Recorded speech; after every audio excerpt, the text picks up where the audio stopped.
Hi, I'm Gabby Young, and together with Simple Sew, I'm going to show you some essential sewing skills. We're going to cover all the basics so that you can make their lovely new collection and make an outfit like I'm wearing. Enjoy!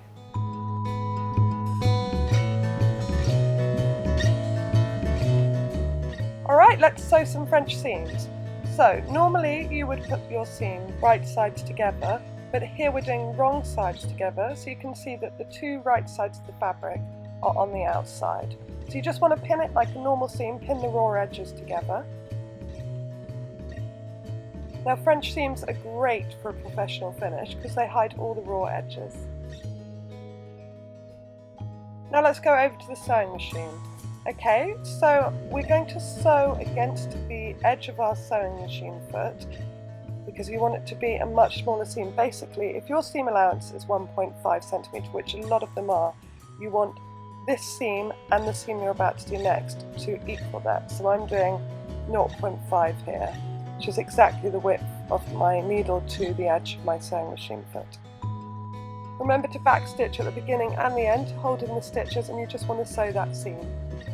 And so you see that we've got a nice seam on the right side there.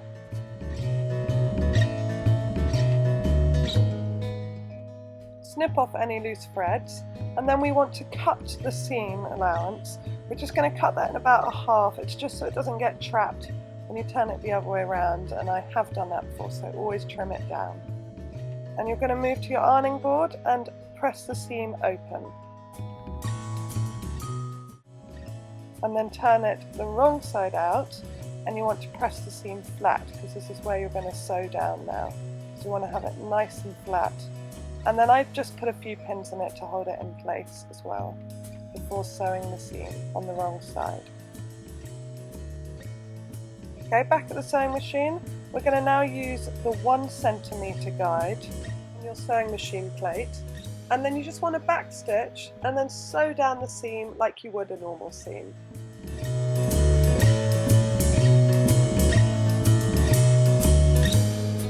That's how you sew French seams, easy! I hope you've enjoyed my tutorial. See you next time.